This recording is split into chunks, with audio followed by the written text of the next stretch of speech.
Ang kwentong ito ay hango sa totoong buhay. Mula ito sa isa nating kabayan na itago na lang natin sa pangalang Lino, taong 1980, Culion, Palawan. Nang mga panong ito nagtatrabaho bilang nurse itong si Lino, na destino sa isla ng Culion kung saan dinadala ang mga taong may ketong. Alam ng binata na delikado ang trabaho dahil maaari siyang mahawaan ng sakit. Ngunit dahil malaki ang sahod, kinagat niya ang alok. Mataas ang pangarap ni Lino para sa mga kapatid at mga magulang, kaya pinagtiyagaan nito ang trabaho. Kaso nga lang ang hindi alam ng binata, sa lugar na ito magbabago ang kanyang buhay at paniniwala. Si Lino ang tipo ng taong hindi naniniwala sa isang bagay kung wala namang pruweba. Hanggat walang sayantipikong paliwanag, hinding-hindi niya ito paniniwalaan. Ngunit isang matanda ang nagpabago ng lahat ng ito. Nadestino ang binata sa isang partikular na pangkat, kung saan nabibilang ang isang matanda na nagngangalang Hezekias. Nang dumating si Lino sa isla ay magaling na ang matanda, pero hindi na ito umalis sa lugar. Minsang kinausap ni Lino si Tatang Hezekias at ang dahilan nito, wala na siyang babalikang pamilya sa pinanggalingang lugar. Mabait at kahit papano, nakakatulong ang matanda sa mga kapwa nito pasyente. Binigyan ng sariling kubo ang matanda at sa likod nito may maliit na hardin ang matanda na may mga tanim na halamang gamot at kaunting gulay. Naging mabuting magkaibigan si Lino at ang matanda. Ang tanging hindi nila mapagkasunduan ay ang paniniwala. Si Tatang Hezekias, relihiyosong tao, dating albularyo, at bago nagkasakit, ayon sa matanda hindi ketong ang naramdaman niya. Gawa ito ng isang malakas na mambabarang. Tatang, ano po bang ginagawa niyo bago ka nagkaketong? Ilang beses ko nang sinabi sa'yo na hindi ketong ang sakit ko. Gawa ito ng isang mambabarang. Nagtanim siya ng mga insekto sa katawan ko na unti-unting kumain ng mga laman at malalambot na buto.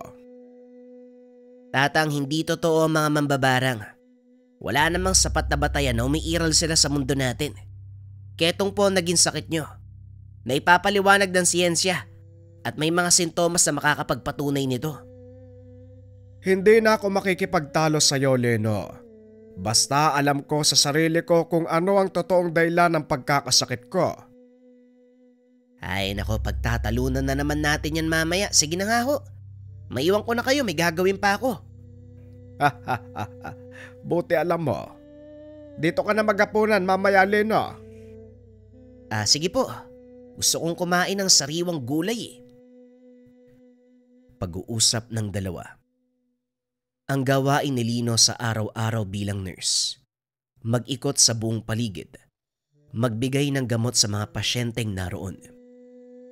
4 silang magkakasama sa lugar, kasama ang ama ng binata. Nagtatrabaho ito bilang hardinero at ang tanging tao na pwedeng maglabas-masok sa isla. Sa mga hindi nakakalam, ang isla ng Culion hiwalay sa mismong kapuluan ng probinsya ng Palawan. Pinili ang lugar na ito dahil sa kanyang lokasyon at upang maiwasan ang paglaganap ng mikrobyo na dala ng mga pasyente. Tatay, hanggang ngayon ba, ginagapas mo pa rin yung mga kugon dyan? Ang tagal na niyan Habang tumatagal, lalo silang dumadami. Mas mabuti nga sigurong sunugin na lang mga to. Delikado tay, masyadong malakas ang hangin dito sa isla. Baka madamay ang mga pasilidad. Nga pala, luluwas ako sa Kapitolyo. Meron ka bang ipapabili? Wala naman tay. Ikumusta mo na lang ako kay nanay pag nakauwi na sa atin. O sige, walang problema. Maalala ko, hindi ba nagtatanim ng mga halamang gamot si Tatang Hezekias?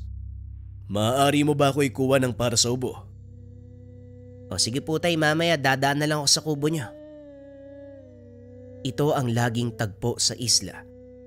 Sa tuwing luluwas ng Kapitolyo si Mang Berhel, nagdadala ito ng mga halamang gamot mula sa hardin ni Mang Hesekias.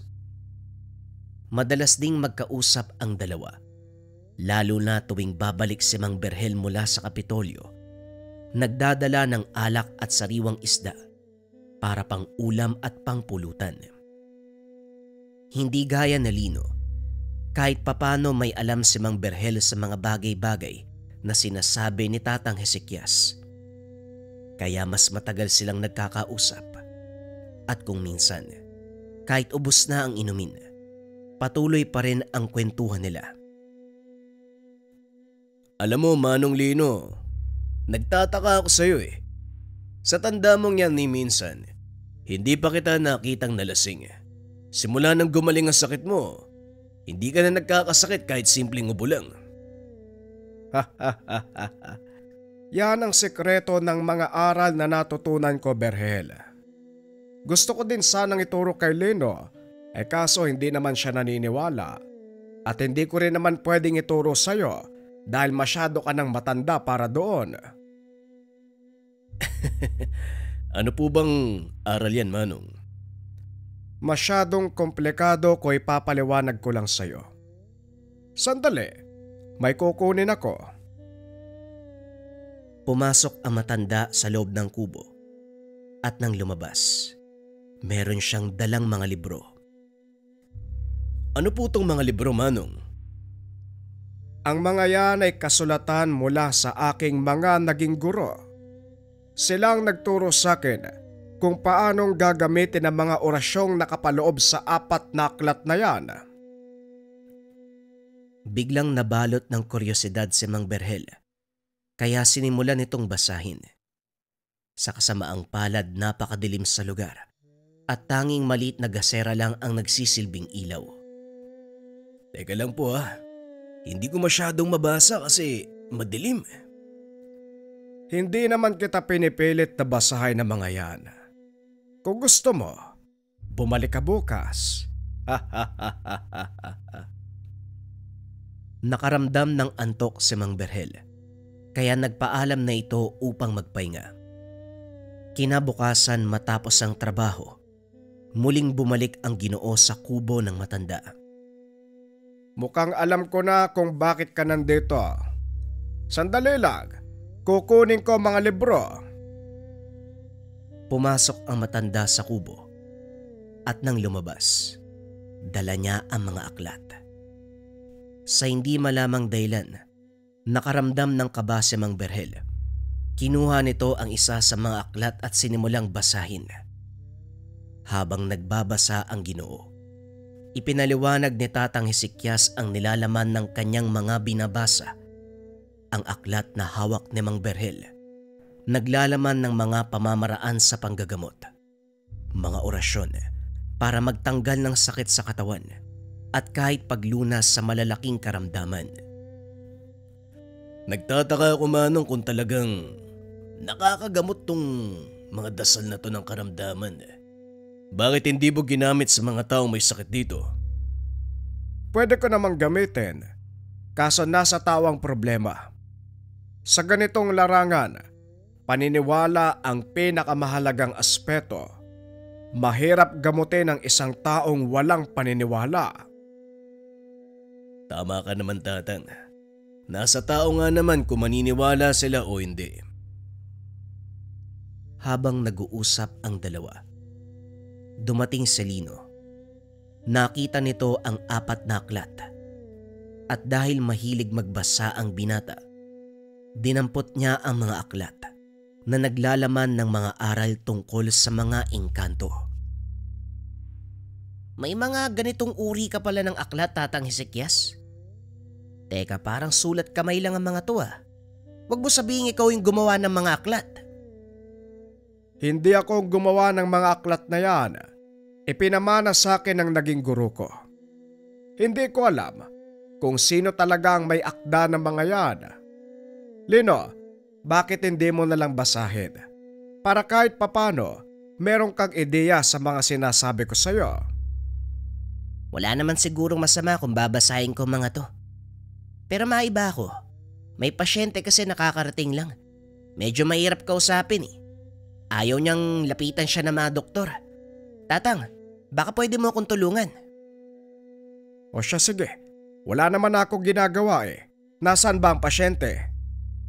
Naroon po sa kabilang gusali. Tara, puntahan po natin.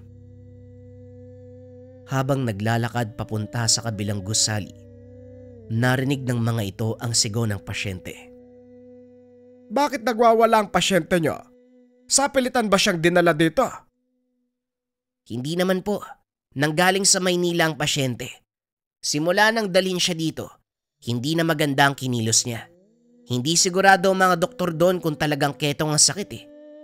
Pero kinakikitaan ng mga sintomas, kaya minabuti ng mga doktor na ipadala dito. Ganun ba? Sandali lang, antayin mo muna ako dito. Hanggat maaari, paalisin mo muna yung mga kasama mo. Dali-daling umalis ang matanda papunta sa kubo. At nang bumalik, may dalang maliit na patpat. Anong gagawin mo sa patpat na yan? Manood ka na lang para malaman mo kung ano ang gagawin ko. Naku tatang, baka mapahamak tayo niyan ha. Magtiwala ka lang, akong bahala at isa pa. Kaya ko nga pinalis yung mga kasama mo dahil ayoko makita nila ang gagawin ko. Eh bakit po ba tatang? Ano po ba sa tingin mo mangyayari? Hindi ka rin maniniwala kung sasabihin ko sa'yo. Kaya ang mabuti pa manood ka na lang na ikaw mismo makakita. Hindi na nagtanong pa si Lino. Hinayaan nito ang matanda sa kung ano ang gagawin. Pagpasok ng silid, tumayo si Mang Hezekias sa harapan ng pasyente. Tumigil ito sa kakasigaw. Pinagmasdan ng matanda.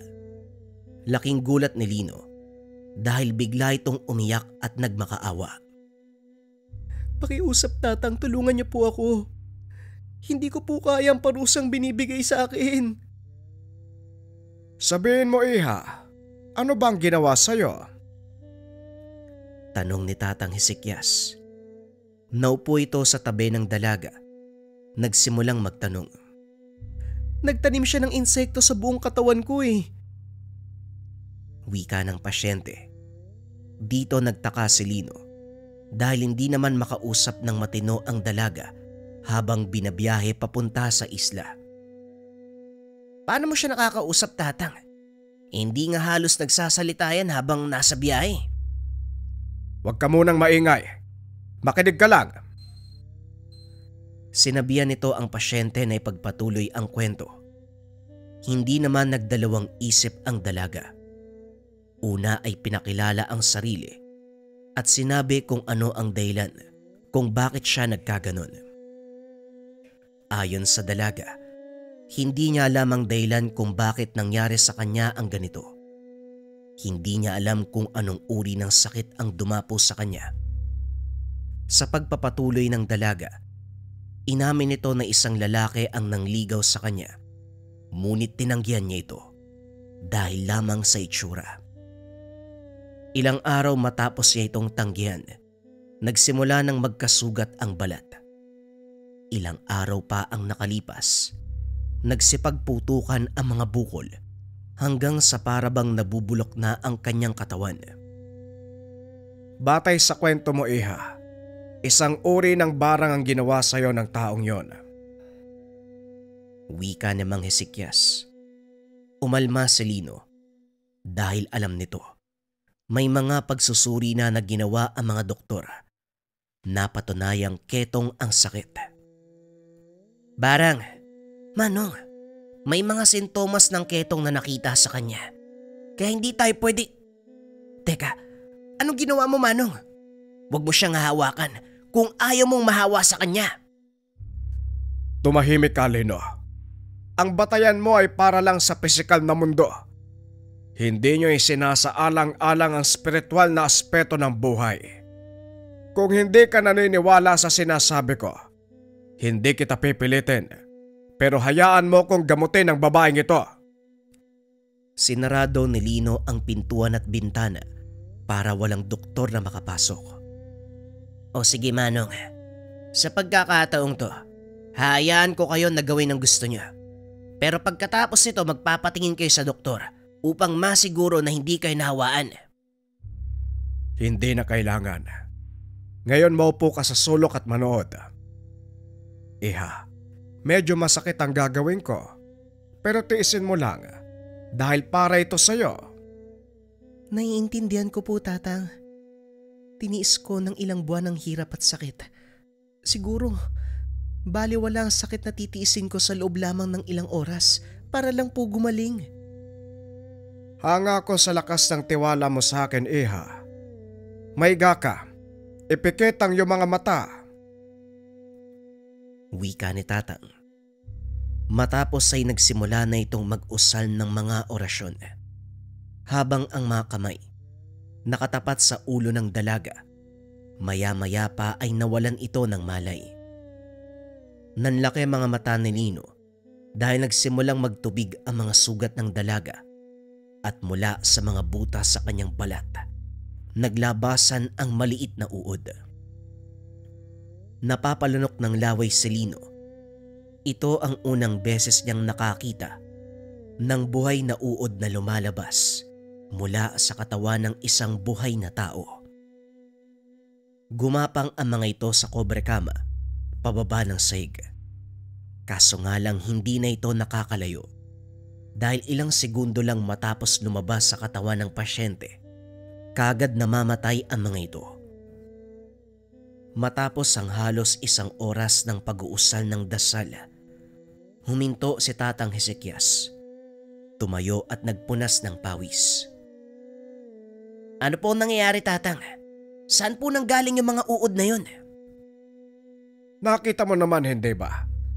Nanggaling sila sa katawan ng pasyente. Pero hindi pa ako tapos dahil siguradong nasa loob pa ng katawan niya ang uwag. Uwang? Hindi ba isang uri ng salagubang yun? Tama ka. Nako naman Manong sa uod naniniwala ako. Pero sa uwang, parang imposible naman yatang… Alam kong hindi ka naniniwala. Kaya nga ang sinasabi ko sa'yo, manood ka. Baka sakaling kapag nakita mo, sa ganung paraan maniwala ka na totoo ang mga mambabarag. Nakita nito kung gaano kaseryoso ang mukha ng matanda. Kaya hindi na muli pang nagsalita si Lino. Muling bumalik si Tatang Hezekias sa pasyente. Ipinagpatuloy ang pag-uusal ng mga dasal. Sa pagkakataong iyon, nanginginig na ang katawan ng dalaga. Nakanganga ang bibig. Lino, halika. Tulungan mo kong itagilid ang katawan ng pasyente. Bilisan mo. Pero, wala akong dalang pamproteksyon sa kamay, Tatang. Baka mahawa ko. Magtiwala ka sa akin. Hindi ka mahahawa, Lino. Dahil kagaya ng sinabi ko sa'yo, hindi ketong ang sakit ng pasyente. Napasigaw ng malakas si Tatang Hezekias. Kaya naman dali-daling kumilos si Lino upang tumulong. Pinatagilid nila ang katawan ng pasyente. Hindi makapaniwala si Lino nang makitang lumabas ang dalawang malaking uwang mula naman sa bunganga ng dalaga. Paanong nakapasok yung ganyang kalaking uwang sa katawan ng pasyente, Tatang? Sa pamamagitan ng salamangkang itim, Lino. Ang tawag sa karunungang ginamit sa kanya ay pamaham. Isang uri ng barang kung saan itinatanim sa katawan ng biktima. Ngayon sabihin mo sa akin, kaya bang ipaliwanag ng siyensya ang mga pangyayaring ito? Wika ni Tatang Hezekias. Sabay taas ng damit ng dalaga. Nawala ang maliliit na sugat nito sa balat. Maging ang mga pamamaga at peklat na dulot ng mga naunang sugat. Kinusot ng binata ang kanyang mga mata sa pag-aakalang pinaglalaroan siya ng imahinasyon. Teka, paano nangyari to? Paanong nawala ang mga sugat niya? Tanong ni Lino. Tinitigan nito ng mabuti ang katawan ng pasyente. Tila walang nangyari at parang hindi nagdaan sa matinding hirap. Ilang sandali pa nagising ang dalaga. Ayon dito magaan na ang pakiramdam. Wala nang nararamdamang sakit. Salamat po, Tatang. Hindi ko alam kung anong gagawin ko kung wala ka. Siguro patay na ho ako kung hindi ko po kayo nakilala. Huwag akong pasalamatan mo kung hindi ang Panginoon at ang malakas mong pananalig. Dahil yon ang nakapagpaligtas sa iyong buhay. Hindi ako. Kasangkapan lang ako ng Diyos para sa katuparan ng kanyang mabuting gawain. Gayon pa man po, maraming salamat sa inyo. Handa na po akong umuwi. Tinignan ni Tatang Hezekias si Lino. Dali-dali itong lumabas ng silid upang tawagin ang mga doktor. Alam ng binata, hindi maniniwala ang mga ito sa nangyari. Hindi rin alam ni Lino kung paano niyang ipapaliwanag ang lahat. Hindi kaya nagkamali lang ang mga doktor sa Maynila? Imposible yun, Dok. May mga pagsusuri Ilang beses ginawa. Pareho lang ang lumabas na resulta. Ang hindi ko lang maunawaan kung paano gumaling ng ganong kabilis ang sugat ng pasyente. Siguro nga totoo ang mga himala, Lino. Pero hindi ito maaaring makarating sa labas. Hanggat maaari, sasagutin natin ang mga tanong. Aakuin ng pagkakamali. Pero hindi natin pwedeng sabihin na dahil sa himala ang nangyari. Naiintindihan ko po, Dok. Ako na pong bahala. Pero sino ba ang nanggamot sa kanya?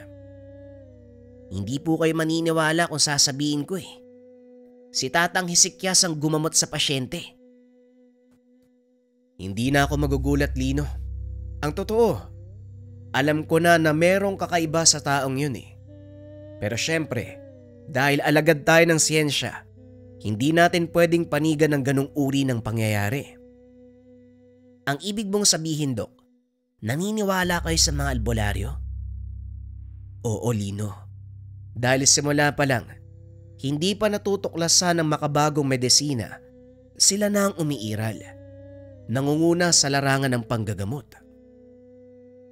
Kung hindi ka nakasuot ng uniforme, Dok, masasabi ko talaga, malakas ang pananalig mo sa mga kagaya ni Tatang Hezekias. Magpasalamat na lang tayo sa Panginoon.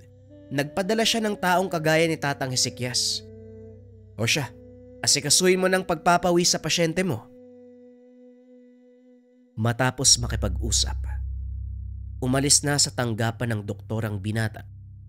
Pinuntahan nito ang pasyente na noon ay kausap ni Tatang Hezekias. Kumusta ang pakiramdam mo, Isabel? Maayos na po. Maraming salamat po sa inyo. Makakauwi ka na.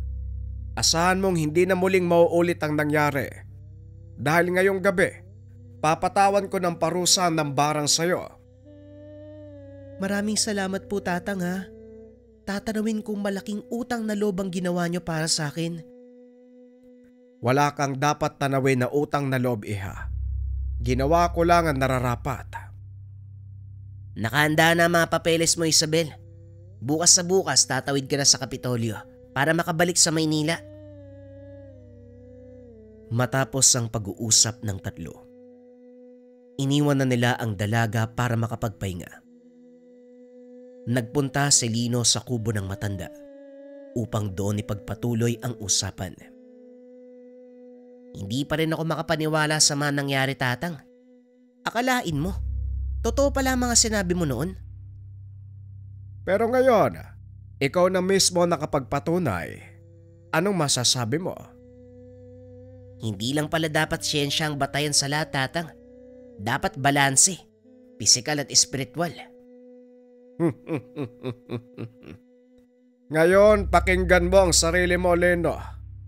Hindi na ikaw yung taong palaging nakikipagdiskusyon sa akin, lalong-lalo na tungkol sa mga bagay na ito. Oo nga po . Pero Manong, hindi ko pa rin po lubos maisip kung paano nyo napagaling ang pasyente. Teka, loko tong tatay mo . Iniwan lang pala yung mga libro ko dito sa lamesa.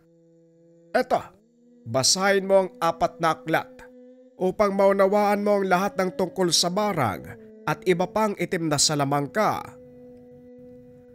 Pinag-aralan ni Lino ang mga aklat ni Tatang Hezekias. Hindi lang tungkol sa itim na salamangka ang natuklasan, maging ang makalumang pamamaraan ng panggagamot.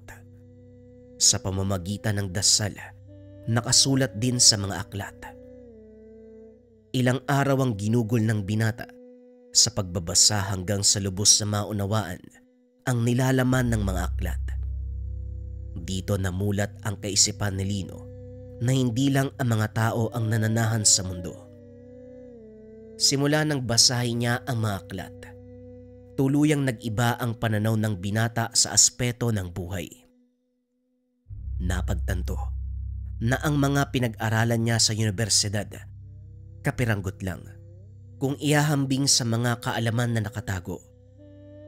Dahil na rin sa mga aklat, lalo pang nakilala ng binata si Tatang Hezekias, naunawaan ang buong pagkatao. Makalipas ang ilang araw, napansin ng binata na hindi lumalabas ng kubo ang matanda, kaya naisipan niya itong dalawin. Napag-alaman ni Lino na naghahanda ang matanda para sa isang ritual. Anong ritual po yung pinaghahandaan niya, Tatang? Naalala mo ba ang pinangako ko sa pasyente? Pinaghahandaan ko ang pagtugis sa mambabarag. Pagtugis? Paano niyo po gagawin yun? Hindi naman kayo umaalis dito sa isla. Sa pamamagitan ng kumbate espiritual, nagkaroon na ako ng koneksyon sa mambabarag nung ginamot ko si Isabel. Hindi na mahirap para sa akin na matunton siya. At mamayang gabi, magsisimula ang isang mahabang labanan. Wika ni Tatang Hezekias. Nang mga sandaling iyon, nagpasya si Lino na manatili upang panoorin ang gagawin ng matanda. Nagulat ito nang biglang magbukas ang pinto ng kubo at makita ang ama. Oh, ano ginagawa mo dito? Akala ko ba may trabaho ka pa? Tapos na yung toka ko sa pag-iikot, Tay. Kaya sinamahan ko si Tatang Hezekias sa gagawin niyang pagtugis sa mambabarang. Kayo po, ano bang ginagawa niyo dito? Kung ano ang dahilan mo, yun din ang sa akin. Tatang, eto na nga pala ang hinihingi niyong supot ng uling. Maraming salamat, Berhel. Simulan mo na ang pagpapaningas nang makapagpausok na ako ng mga insenso. Habang nagpapaningas ng baga, napansin ni Lino ang suot na kwintas ng ama. O Tay, saan naman ang galing yung kwintas mo? Ito ba? Bigay ni Tatang Hezekias. Pang-proteksyon ko daw. Mabuti na lang nabanggit mo. Nga pala, Lino, heto. Suotin mo ang kwintas na ito. Habak ang tawag dyan. Poprotektahan ka laban sa espiritual na atake. Saan naman po nang galing yung habak, Manong? Ang dami mong tanog. Saan pa ba manggagaling yan? Di sa akin. Ako mismo ang gumawa ng mga yan. Kaya makakasiguro ka, epektibo ang mga habak. Ngayon isuot mo na. Magsisimula na ako sa ritual. Isinuot ni Lino ang habak. Naupo sa tabi ng ama. Habang pinagmamasdan ni Tatang Hezekias ang ginagawa, paulit-ulit na nag-uusal ang matanda. Sinasabayan pa ito ng pag-ihip sa hangin, pagkumpas sa mga kamay. Ilang sandali pa ay naupo ito at tumahimik. Ano po bang ginagawa ni Tatang, Tay? Parang natutulog lang naman siya. Hindi ko rin alam, Lino. Ang mabuti pa, manood lang tayo. Wika ni Mang Berhel. Muli nilang ibinaling ang tingin sa matanda. Nakitang nanginginig ang katawan nito. Akmang lalapitan na sana ni Lino nang bigla itong magsalita. Diyan ka lang. Huwag kang lalapit. Wika ng matanda. Napahinto si Lino nang makita ang dugo sa palad ni Tatang Hezekias. Anong nangyayari sa inyo, Tatang? Bakit may dugo yung kamay nyo? Hindi sumagot ang matanda. Nagpatuloy lang ito sa ginagawa. Lingid sa kalaman ni Lino, nakikipagtunggali ito sa mambabarang na naglagay ng sakit sa kanilang pasyente. Ilang minuto pa ang nakalipas. Biglang napasigaw ang matanda at bumagsak. "Tatang!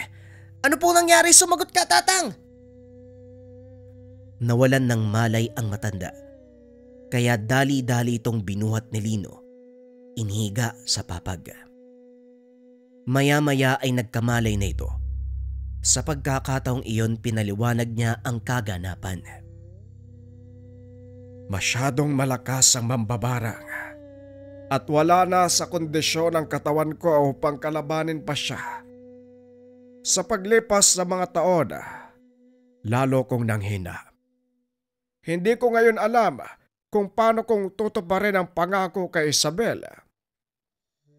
Hindi na po mahalaga kung di ka manalo, Tatang. Ginawa niyo naman po nararapat eh. Magpasalamat na lang tayo na nagawa niyong makaalpas. Pero hindi lang yon ang natuklasan ko. Ang mambabarang na nakasagupa ko ngayon lang, siya din ang nakalaban ko noon. Ang mambabarang na sinasabi niyong nagbigay ng sakit sa inyo? Oo, Lino. Siya nga. At hindi malabong matuntun niya ako. Ano pong gagawin niyo kung sakali, Tatang? Kailangan ko siyang harapin. Ito lang ang tanging paraan para matapos ang laban. Paano mo siyang matatalo, Tatang? Ang sabi mo wala na sa kondisyon ng katawan mo ah. Tama ka.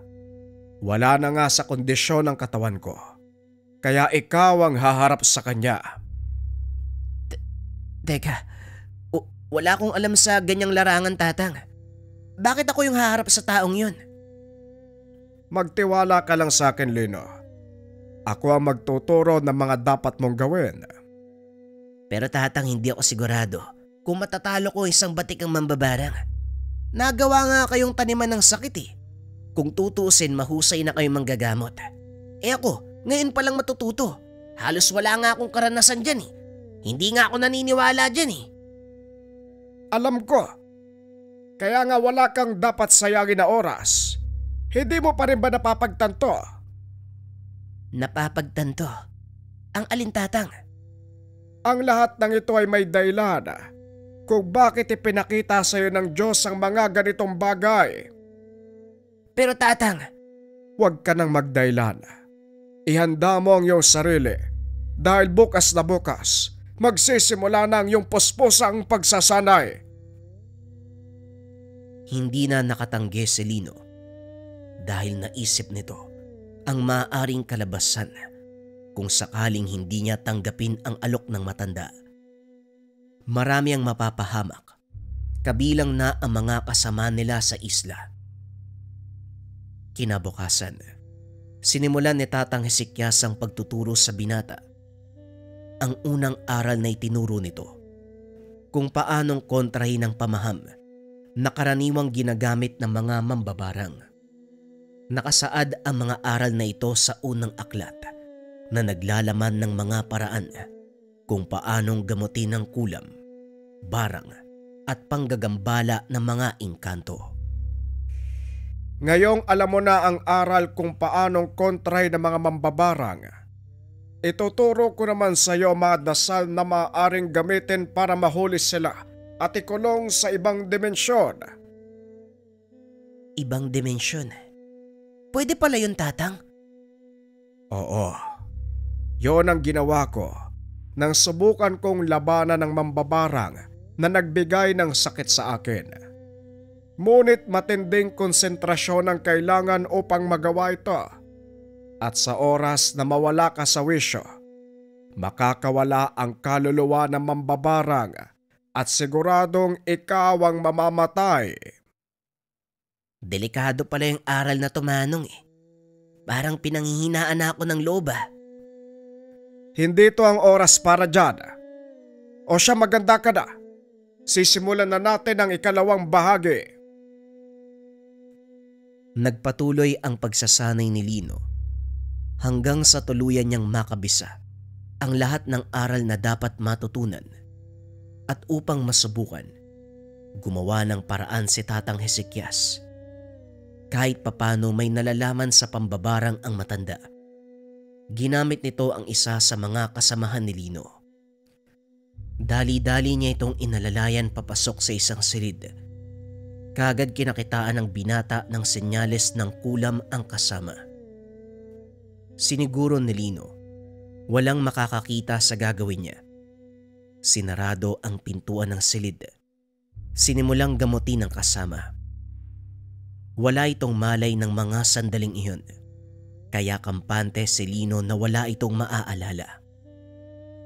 Nasa kalagitnaan ng panggagamot ang binata nang maramdaman nito ang presensya ni Tatang Hezekias sa katawan ng kasama. "Tatang, alam kong ikaw ang may gawa nito kaya pakiusap. Itigil mo na." Wika ng binata. Nasa likod lang ng silid ang matanda. Nang mabuko ito ni Lino, lumabas sa pinagtataguan at pumasok sa silid. Mahusay. Ngayon masasabi ko na handa ka ng harapin ang totoong mambabarang. Pero paano po natin siya mahanap, Tatang? Huwag kang magmadali. Darating tayo dyan. Sa ngayon ang kailangan mong gawin ay maghanda. Sige na, ako nang bahala sa isang ito. Ilang araw matapos ang pagsubok ng matanda, dumating ang pinaka-inaantay nito. Sa pagkakataong iyon, hindi inasahan ni Lino ang mga mangyayari. Kasalukuyang nagtatrabaho ang kanyang ama nang bigla itong sinugod sa klinika. Saktong naroon ang binata kaya kagad siyang inasikaso. Pagkahawak pa lang ni Lino sa kamay ni Mang Berhel upang kunan ng pulso, naramdaman na nito ang malakas na presensya ng isang tao. Alam niyang hindi si Tatang Hezekias ang may gawa nito. Sigurado siya na ito na ang inaantay. "Sandali lang, Tay. Maiwan muna kita. Pupuntahan ko lang si Tatang." Bakit, Lino? Anong nangyari? "Mamaya ako na po ipapaliwanag. Sa ngayon magpahinga po muna kayo." Dali-daling umalis. Pagbalik nito kasama niya na si Tatang Hezekias. Ilang minutong pagkawala, mabilis na lumala ang kondisyon ng ama. Namantalang buong katawan at nang hawakan ni Lino ang kanyang kamay, biglang napasigaw si Mang Berhel. Walang duda. Ito na nga ang mambabarang na inaantay natin, Lino. Handa ka na ba? "Handa man ako o hindi, wala na ako magagawa pa. Kailangan kong iligtas ang buhay ni Tatay." Yan ang gusto kong marinig sa'yo. Ngayon simulan mo nang tawagin ang mambabarang. Alam kong nag-aantay lang siya sa mga susunod mong gagawin. Tandaan mo, susubukan niya ang kaalaman mo. Huwag kang magpapadala sa takot dahil sa oras na mangyari yon, lalamunin ka nito. Wika ng matanda. Kinuha ni Lino ang isa sa mga aklat nito. Nagulat si Tatang Hezekias dahil ang librong iyon naglalaman ng pangpuksang mga dasal. "Wala na ako magagawa. Kailangan ko na siyang tapusin, Tatang. Kung hindi, si Tatay ang mapapahamak." Ikaw ang nakakalam ng dapat gawin, Lino. Ngunit binabalaan kita. Masyadong malakas sa mga dasal sa librong iyan. Hindi ka maaaring magkamali dahil sa oras na mangyari yon, buhay ng tatay mo ang malalagay sa panganib. "Naunawaan ko po, Tatang." Pag-uusap ng dalawa. Ilang sandali pa sinimulan ni Lino ang pagtawag sa kaluluwa ng mambabarang. Kaso nga lang nakailang ulit siya ng pagsambit na mga dasal. Hindi ito tumutugon. "Mukhang hindi umiepekto ang ritual ko, Tatang. Anong maaari kong gawin?" Maaaring tama ka, pero maaari ding mas malakas ang kanyang depensa, kaya hindi mo siya magawang hugutin. Gamitin mo ang patpat na ito. Inabot ng matanda ang patpat. Kinuha naman ito ng binata. Inasala ng dasal sabay tutok sa tiyan ng ama. Dito na nagsimulang sumigaw si Mang Berhel na tila ba kinukuryente. Mukhang parehong mali ang sapantahan natin, Lino. Nasa katawan na siya ng iyong ama.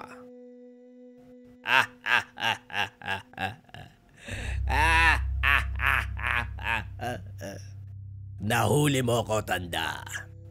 Ngunit sa palagay mo ba, matatalo mo ko? Tinanggap ko na ang pagkatalo ko sa'yo. Kaya nga haharap ka sa isang bagong katunggali. Nandito ako. Ako ang harapin mo. Wika ni Lino. Ibinaling ni Mang Berhel ang tingin sa binata, ngunit tila hindi niya ito nakikita. Nasaan ka? Magpakita ka sa akin.